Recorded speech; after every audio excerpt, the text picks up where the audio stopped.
Okay, so let's dive into this book you've shared about women singers who shaped music history. Yeah. But it's more than just a history book, right? It's like a secret weapon for unlocking Hmm. a whole world of music on Apple Music. You've hit the nail on the head.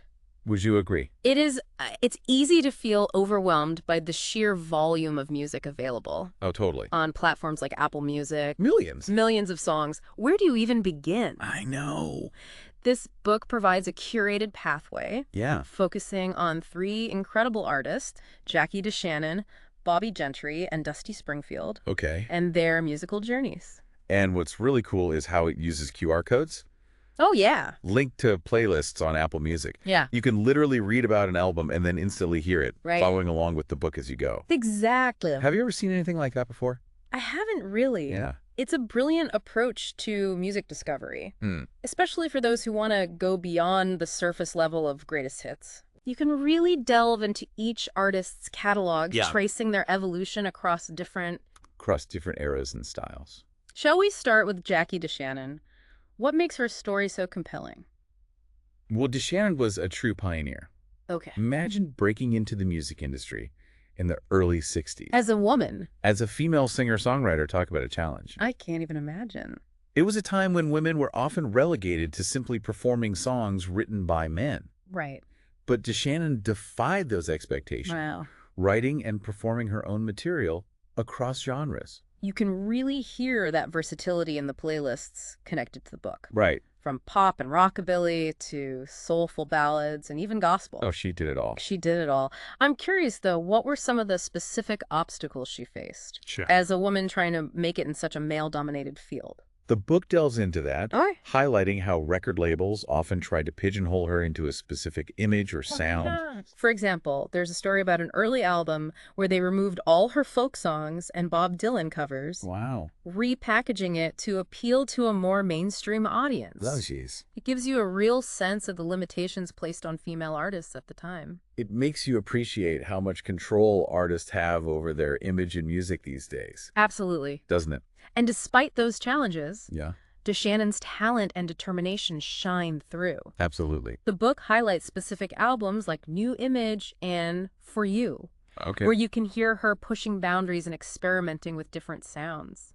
Speaking of pushing boundaries, wasn't she also one of the first women to work with producer Chips Moman in Memphis, She was. who was known for his work with Elvis Presley? Yes. It was during the recording of Breaking It Up on the Beatles tour. Okay. DeShannon had actually toured with the Beatles during their first U.S. tour, which is just incredible to think about. Wow, imagine the story she could tell from that experience. I know, right? The book doesn't go into detail about the tour, but it does mention how Breaking It Up was a re-release of older material where they removed the folk songs. Oh, wow. It was clearly a marketing strategy to position her as a more pop-oriented artist. It's fascinating to see how her career was shaped by these industry forces. Yeah. But despite those pressures, she still managed to create some truly iconic songs. Oh, yeah. Any that our listeners might recognize. I'm willing to bet you've heard What the World Needs Now is Love. Really? It was a massive hit for her in 1965. Oh, wow. I had no idea she wrote that. Did you not? You're right. I definitely know that song. Eh. This is exactly what I love about this book. Wait. It's opening my eyes to all these connections and hidden gems I would have never discovered on my own. Exactly. So before we move on to Bobbie Gentry, tell me what stood out to you most about Jackie DeShannon's story. What fascinates me is her resilience and adaptability. Oh. She faced setbacks, navigated a male-dominated industry, and constantly evolved her sound. Yet through it all, her talent as a songwriter and performer shines through. Yeah. And speaking of resilience, Bobbie Gentry's story is equally compelling, albeit in a completely different way. Yeah. She's like the musical embodiment of the American South, Oh, yeah. weaving tales of rural life and mystery into her music. Oh, absolutely. Uh-huh. When I think of Bobbie Gentry, I immediately think of Ode to Billy Joe. Right. That song is a masterpiece of storytelling. Yeah. It's haunting, evocative, and it leaves you with so many questions. Mm. What was thrown off that Tallahatchie Bridge? Mm-hmm. We may never know. Right. That's the genius of Gentry's songwriting. Exactly. She creates these vivid scenes and characters, but she leaves space for the listener to fill in the blanks, I agree. to draw their own conclusions. Yeah. And the book's playlists really amplify that experience. Oh, for sure. You can listen to Ode to Billie Joe and then dive into a whole playlist dedicated to her 1960s work, Okay. immersing yourself in the world she creates. So we're talking about albums like the Delta Suite, right? Exactly. That album is so atmospheric, so full of Southern Gothic imagery. It's like stepping back in time to the Mississippi Delta. Exactly. And you can't forget her duets with Glenn Campbell. Oh, yeah. How could I? Those are included in the playlist as well. Okay. Songs like Gentle on My Mind and Let It Be Me showcase a different side of her artistry, a softer, more romantic side. I love those duets. We're beautiful. The voices blend so beautifully together. Yeah. It's interesting, though, because Gentry, unlike DeShannon, ultimately chose to step away from the music industry at the height of her career. Right. Do you think that decision reflects a certain disillusionment with the industry? Perhaps a feeling that she couldn't operate on her own terms? That's a fascinating question. The book doesn't delve into her reasons for leaving, It doesn't. which only adds to the mystery surrounding her. Yeah. But it's certainly something to ponder as you listen to her music. Yeah. Was she making a statement about the limitations placed on female artists? Was she simply seeking a quieter life away from the spotlight? Her silence speaks volumes in a way. It definitely makes you want to explore her music even further, Right. trying to uncover those hidden meanings and motivations. Totally. I'm curious about those playlists, though. What else is included in the book? Well, in addition to the 1960s playlist, there's one dedicated to her 1970s work, Okay. showcasing her evolution as an artist. Okay. This is where you'll find albums like Fancy and Patchwork. Fancy is such a powerful song. Mm-hmm. It tells the story of a woman who uses her wits and ambition to escape poverty. Right. It's a classic tale of female empowerment, but it also touches on darker themes of exploitation and survival. You're right. Gentry wasn't afraid to tackle complex issues, Yeah. especially when it came to women's roles in society.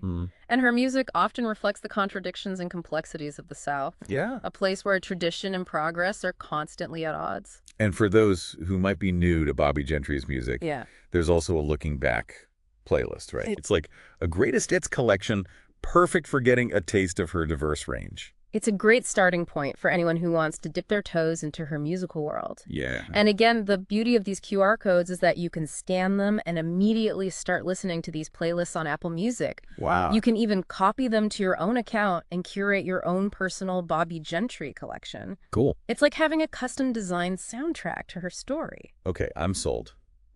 Bobbie Gentry is definitely going on my playlist. But we can't forget about our third iconic singer, Right. Dusty Springfield, Oh, yeah. the White Queen of Soul. Her voice is just phenomenal. It truly is powerful soul, full of emotion. Yeah. She had this incredible ability to bridge the gap between British pop and American soul. And that global appeal really comes through in the book. It's not just a celebration of American music. Right. It's about how these women influenced sounds across borders and genres. Exactly. Like that. What's fascinating about Springfield is that her career had several distinct chapters. Okay. The book does a great job of capturing that through the playlists. So what are some of the highlights? Well, there's a playlist focused on her early work in the UK where she got her start with hits like I Only Want to Be With You. Okay. Then you can jump into her American breakthrough with Dusty in Memphis, recorded at the legendary American Sound Studio. That's the same studio where Elvis Presley, Aretha Franklin, and so many other icons recorded. I know. To think Dusty Springfield was there, adding her voice to that legacy, it's amazing. It speaks to her talent and the respect she garnered in the industry. And then there's a playlist dedicated to her late career resurgence in the 80s and 90s. Oh, wow. It features her collaboration with the Pet Shop Boys on the album Reputation.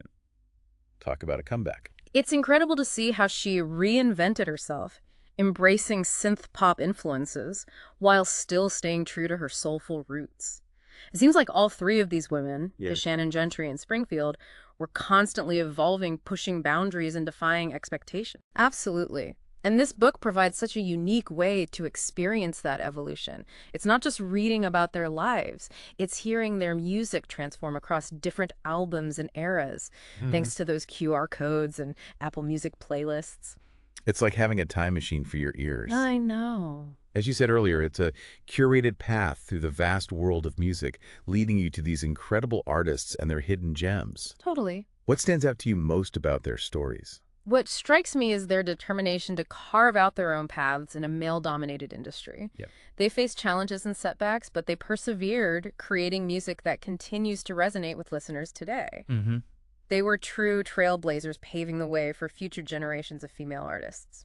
And their stories raise an important question, don't they? How have things changed for women in music since their time? What challenges still exist? Mm-hmm. And how can we as listeners continue to support and elevate the voices of women in music? Those are great questions to consider as you dive into these playlists. This book provides a starting point. A gateway to a deeper understanding of their legacies and the ongoing conversation about women's roles in the music industry. I think that's a perfect way to wrap up this deep dive. We've only scratched the surface of these three incredible artists. Yeah. But hopefully we've sparked your curiosity to explore their music further. I hope so. There's so much to discover. And remember, this is just the beginning. Yeah. There are countless other artists out there waiting to be discovered. So keep exploring, keep listening, and keep those playlists spinning. Great advice.